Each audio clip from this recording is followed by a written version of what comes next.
My daughter-in-law called me a worthless burden in Mandarin right to my face. I sat there at that dinner table, fork halfway to my mouth, listening to every cruel word she whispered to her parents about me. The worst part, she smiled at me right after, like butter wouldn't melt in her mouth. If you've ever been disrespected by someone who thought you were too stupid to understand, pull up a chair, friend. Tonight's story is gonna sting a little.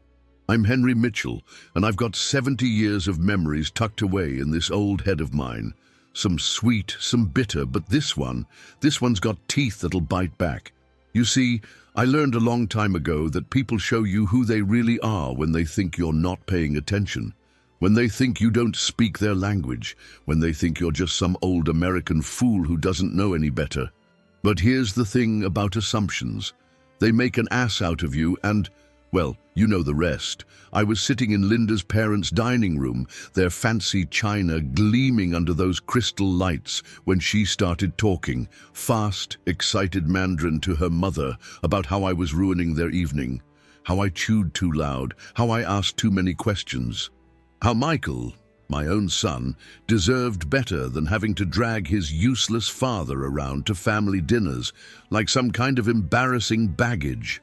The green tea in my cup had gone cold, but I kept sipping it anyway, kept nodding politely when Mr. Wong tried to include me in conversation, kept pretending I didn't understand that his daughter was systematically tearing me apart in a language she thought was her secret weapon against the stupid old American sitting right next to her.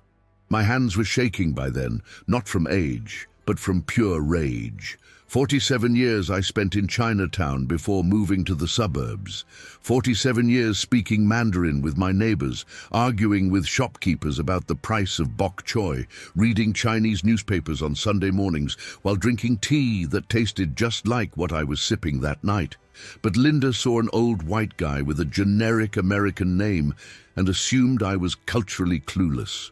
If you're new to my channel and you like stories about family drama that'll make your blood boil before it teaches you something, hit that subscribe button right now. I'm always here sharing these memories, the good and the ugly ones, because sometimes the ugly ones teach us the most about who people really are when they think nobody's watching. That night changed everything between Linda and me, changed how I saw my place in my own family. But most importantly, it taught her that this old dog had been hiding some pretty sharp teeth all along. What she didn't know was about to bite her right back, and the lesson would be one she'd never forget as long as she lived. Michael brought Linda home for Christmas dinner 6 years ago, and I swear I fell in love with her smile before he did. She had this way of lighting up our quiet house, filling it with laughter and the smell of her homemade dumplings. I'd lost my Margaret 2 years before that, and the silence had been eating me alive like some kind of slow poison that got a little stronger every day. Linda would sit with me on Sunday afternoons, showing me pictures on her phone of China, telling me stories about her childhood in Beijing. She called me Papa Henry from day one, and Lord help me, it melted this old heart completely. I taught her how to use my ancient coffee maker, the one Margaret had cursed at for 20 years. She taught me how to fold wontons, though mine always looked like sad little purses compared to her perfect crescents that could have won prizes at the county fair. When they announced their engagement, I cried right there at the dinner table. Not because I was losing my boy, but because I was gaining a daughter. Michael had been so serious since his mother passed, carrying the weight of taking care of me on his shoulders like some kind of penance he had to pay for being a good son. Linda brought his smile back, brought music back into our house, and for that alone, I would have walked through fire for her. Those first few years were golden, like something out of a Norman Rockwell painting. She'd call me at least twice a week, asking if I needed anything from the grocery store. She remembered my birthday, my doctor's appointments, even the anniversary of Margaret's passing when most people would have forgotten. She'd bring Emma over, my granddaughter, and the 3 generations would sit in my living room, watching old movies and sharing stories about the old days.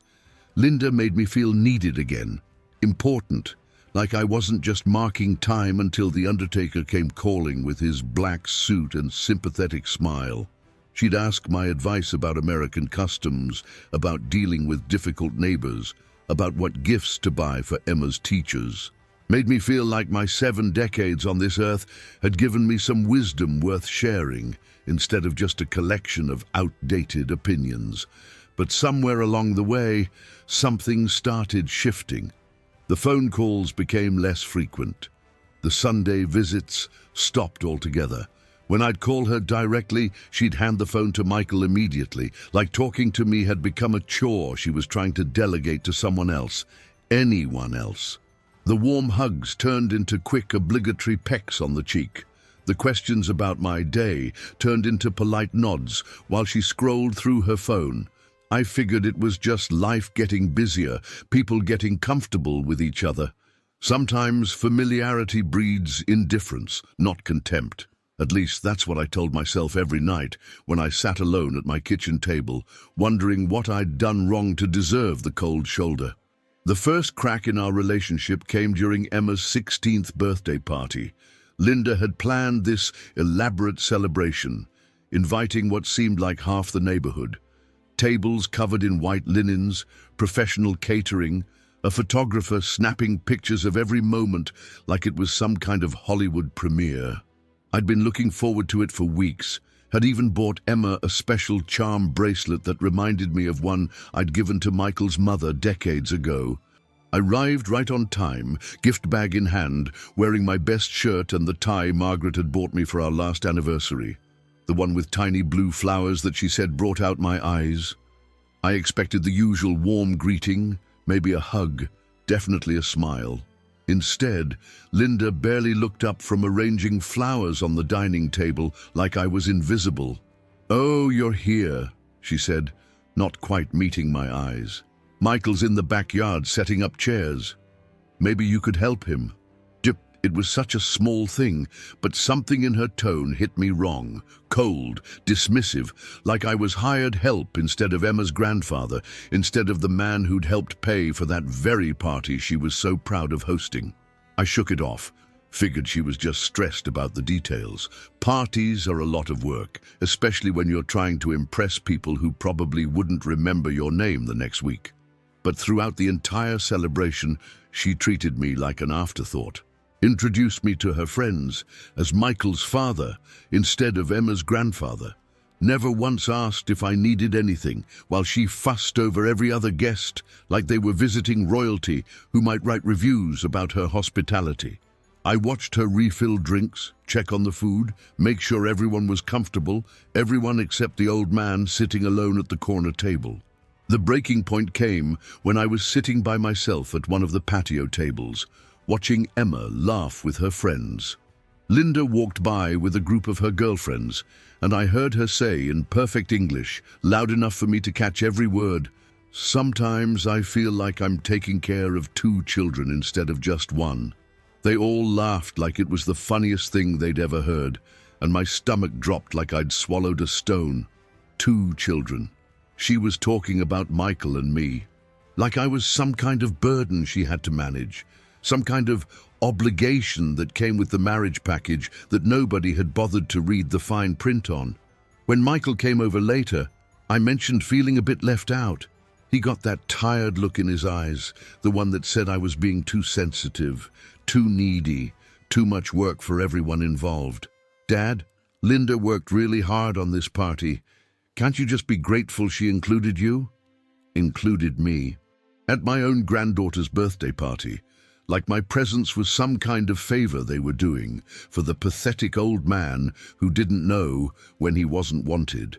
That night, I drove home wondering when I'd become a burden instead of a blessing, when showing up had become something people had to tolerate instead of something they looked forward to, when my own family started seeing me as a problem to be solved instead of a person to be loved. The dinner invitation came on a Tuesday in March. Linda called, sounding almost cheerful for the first time in months, asking if I'd like to join them for dinner at her parents' house that weekend. Her mother was making traditional Chinese hot pot, she said, and they'd love to have me experience authentic Chinese cuisine. I was so surprised by the invitation, it had been months since she'd initiated any contact, that I said yes immediately without thinking twice about it. Looking back now, I should have been suspicious. Should have wondered why the sudden change in attitude after months of treating me like unwanted furniture. Should have questioned why she was being so enthusiastic about including me after making it clear that my presence was more burden than blessing. But loneliness makes you desperate, makes you ignore red flags that are waving right in front of your face like surrender signals. I should have known something was off when Michael seemed genuinely surprised that I was coming. "Really? Linda invited you?" he asked, like it was the most unusual thing in the world, like his wife had just announced she was taking up skydiving or lion taming. But I was too excited about being included to pay attention to the warning signs flashing in my head like emergency lights. I spent that whole week looking forward to it. Bought a nice bottle of wine, pressed my good shirt until it looked like it came straight from the dry cleaner, even watched a few YouTube videos about proper etiquette for Chinese family dinners. I wanted to make a good impression on Linda's parents, show them that their daughter had married into a family that respected her culture and traditions. The Wong family lived in a beautiful house in the suburbs, all clean lines and expensive furniture that looked like it belonged in a magazine spread about successful immigrants living the American dream.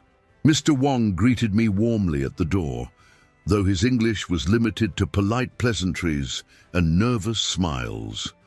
Mrs. Wong beamed and nodded, gesturing for me to sit at their polished mahogany dining table that probably cost more than my monthly social security check.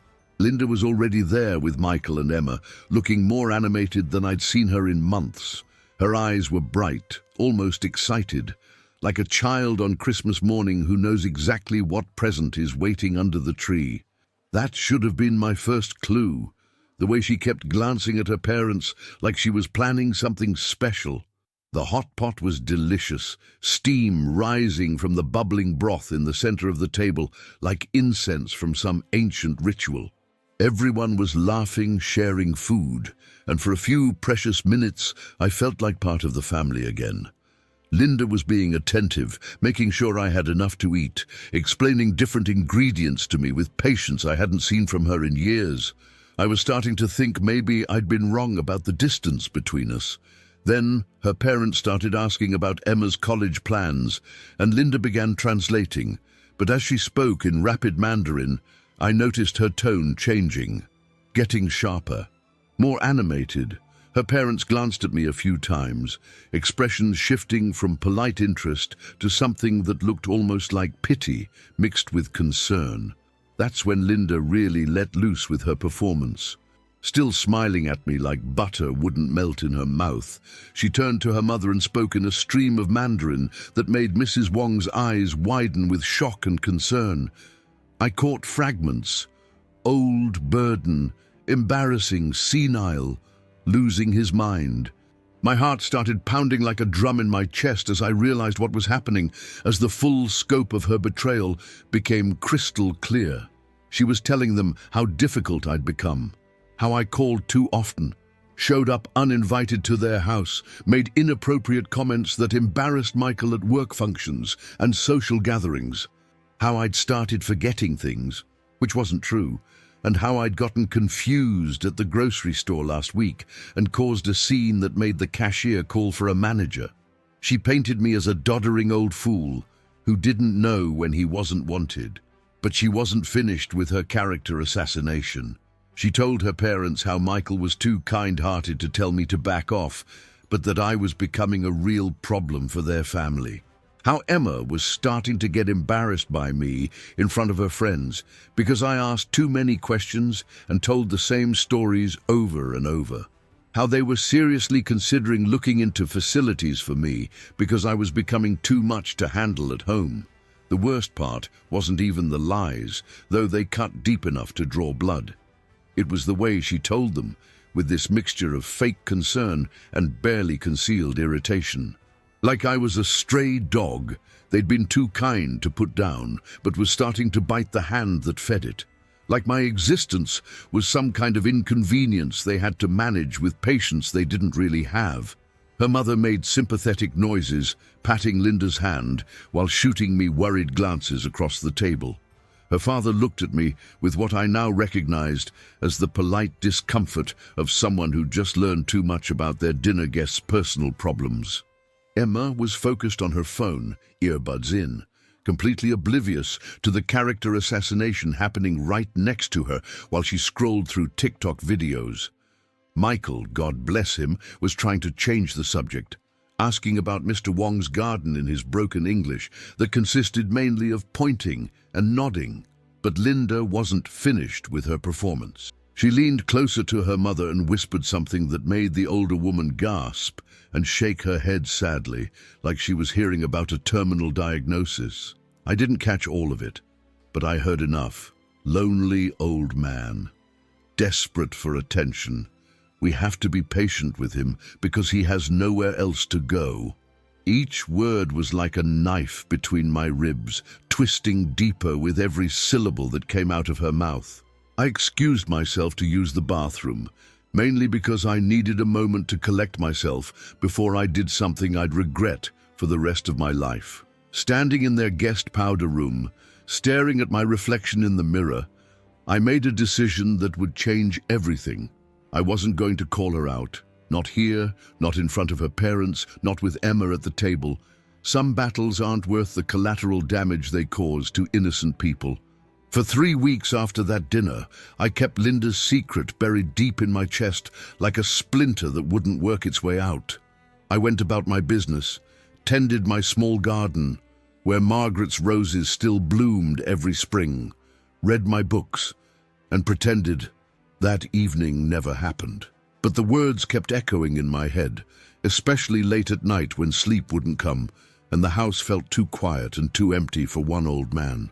The casual cruelty of it haunted me more than I wanted to admit. The assumption that I was too stupid, too American, too old to understand what she was saying about me right to my face.